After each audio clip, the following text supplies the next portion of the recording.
Bismillahirrahmanirrahim. Assalamualaikum warahmatullahi wabarakatuh. Alhamdulillahirabbil alamin wa bihi nasta'inu ala umuri dunya waddin. Wassalatu wassalamu ala asrafil anbiya'i wal mursalin sayyidina wa maulana Muhammadin wa ala alihi wa sahbihi ajma'in amma ba'du. Kepada sahabat yang budiman, untuk kajian pada malam hari ini saya akan menerangkan kajian dengan tema nikmat kubur dan azab kubur. Ketika manusia itu terangkai antara ruh dan jasad, karena jasad itu mengandung ruh, maka bisa kita lihat mereka hidup di permukaan bumi. Sebagian mereka menggunakan pakaian dengan berbagai macam corak, kendaraan berbagai macam merek, tinggal di rumah mewah, megah, mahal harganya. Tetapi ketika roh itu dicabut oleh Allah dari jasadnya, maka jasad itu akan masuk di bawah tanah dan tidak ada kemuliaan sama sekali.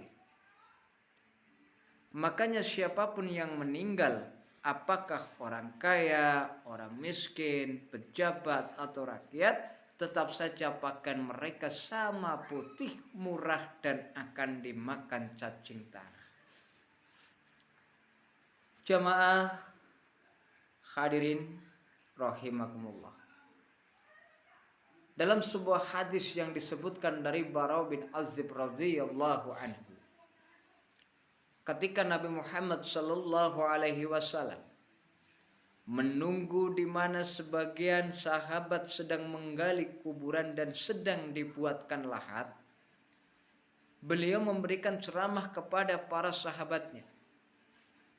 Di situ Nabi Muhammad sallallahu alaihi wasallam memberikan ceramah kepada para sahabat. Beliau cerita tentang bagaimana ruhnya seorang mukmin dan ruhnya seorang kafir apabila dicabut oleh Allah lewat malakul maut. Kata Nabi sallallahu alaihi wasallam, apabila ruh itu dicabut tabi akhul basar, maka pandangannya akan mengikutinya. Makanya setiap orang yang meninggal pasti melotot. Disitulah disunahkan untuk diusap dan ditutup supaya tidak menakutkan orang lain dan roh itu dicabut lewat mulut seseorang. Kata Nabi Shallallahu Alaihi Wasallam, apabila ruh itu seorang mukmin, maka ruh itu akan dicabut dimulai daripada ujung-ujung jari tangan dan kaki, kemudian pelan naik sampai ke tenggorokan. Dari situlah kemudian ruh keluar daripada lisannya. Kata Nabi Shallallahu Alaihi Wasallam, keluarnya ruh itu seperti tetesan air yang terakhir keluar dari mulut teko, artinya pelan. Disitulah Allah Subhanahu wa Ta'ala mengutus 3 malaikat maut. 3 malaikat, yang pertama malakul rahmah dan yang kedua malakul maut. 2 malakul rahmat yang membawa kain kafan dari surga dan hanut wewangian dari surga. Disitulah 2 malaikat membisikkan di telinga orang yang sedang sakaratul maut dari orang-orang yang beriman dengan mengatakan, irji'i ila rabbiki radiyatan mardiyah. Keluarlah dan kembalilah kepada keridhaan Allah Subhanahu wa Ta'ala. Maka ketika roh itu tercabut oleh malakul maut, kemudian diletakkan di kain kafan dari surga dan baunya sampai membumbung ke langit. Para malaikat yang di langit bertanya, itu ruhnya siapa? Maka sebagian mereka mengatakan ruhnya fulan bin fulan. Maka pintu langit yang pertama dibuka sampai pintu langit ketujuh. Di situ Allah Subhanahu wa taala berfirman, letakkan catatan amalnya di tempat yang paling tinggi fi illin, dan kembalikan ruh ke dalam jasadnya. Kemudian dia tersadar, kata Nabi Shallallahu Alaihi Wasallam, dia sempat mendengar suara terompah-terompah orang-orang yang mengantarkannya. Setelah suara terompah orang yang mengantarkannya semakin jauh dan semakin jauh dari areal perkuburan, disitulah dua malaikat Munkar dan Nakir datang dengan membawa 5 pertanyaan. Yang pertama, man rabbuka wa man nabiyuka man dinuka man kitabuka man kiblatuka man ikhwanuka. Maka Allah Subhanahu wa taala gambarkan orang-orang yang beriman itu, Allah mantapkan jawabannya dan bisa menjawab pertanyaan dengan tegas. Ketika dia sanggup menjawab, tiba-tiba penyuruh dari langit, sadaqa abdi, hambaku telah benar. Kemudian Allah Subhanahu wa taala berfirman, bentangkan kuburan itu seluas-luasnya, kemudian hembuskan angin dari surga. Maka tiba-tiba kuburan itu meluas dan angin dari surga itu masuk ke dalam kuburan ini yang dinamakan Al-Qabru Raudatal Mirriyadil Jannah. Ini gambarannya ruhnya seorang mukmin. Tapi gambaran ruhnya orang kafir berbeda tentunya dengan ruhnya orang-orang mukmin. Kata Nabi Shallallahu Alaihi Wasallam, ruhnya orang kafir itu dicabut seperti seseorang menancapkan pisau seperti celurit ke dalam kambing wol. Kemudian bulunya disiram air, kemudian dipaksa dicabut, maka tentu akan merontokkan seluruh bulu-bulunya. Kalau dicabut seperti itu akan merasakan sakit yang luar biasa. Kemudian diutus 3 malaikat, yaitu malaikat maut dan 2 malaikat azab. Malaikat azab ini terus membentak-bentak ruh yang akan keluar dengan mengatakan, ukhruji ila sahatam minallahi wa khatabi. Keluar engkau dari kemurkaan Allah, dari kemarahan Allah. Dari situlah ruh tidak mau keluar, hadirin. Tapi tetap saja oleh malaikat maut itu dipaksa keluar sehingga dia tidak merasakan sakarat, merasakan sakit yang luar biasa.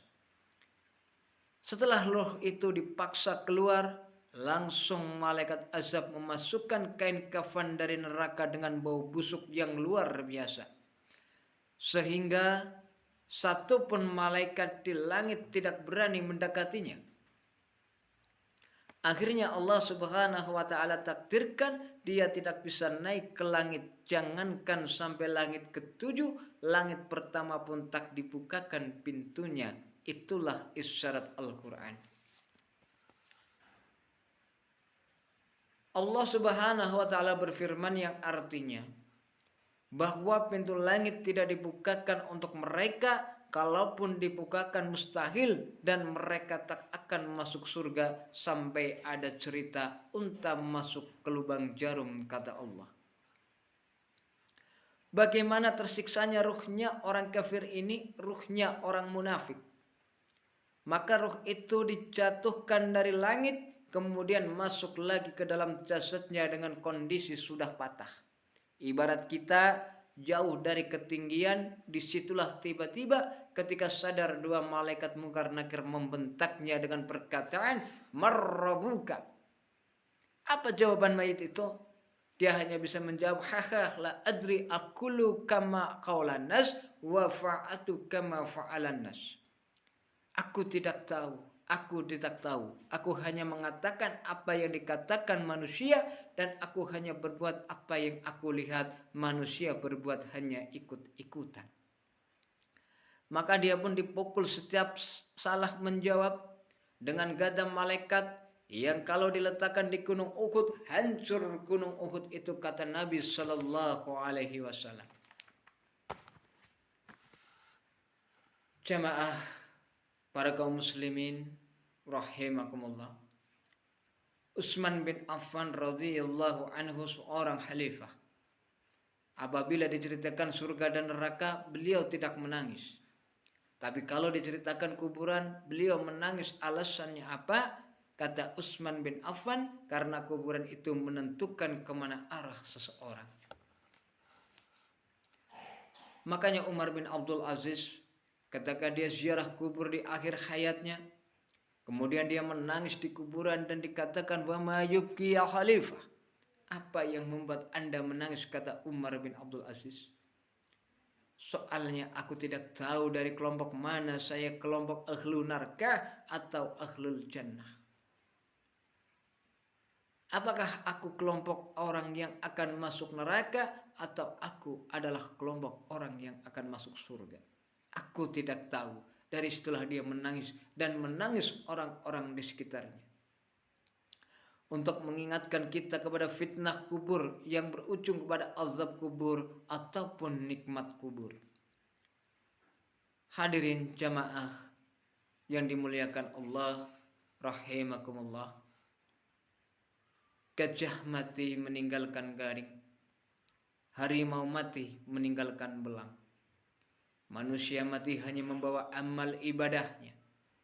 Lebih dari itu akan kita tinggalkan dunia yang fana ini.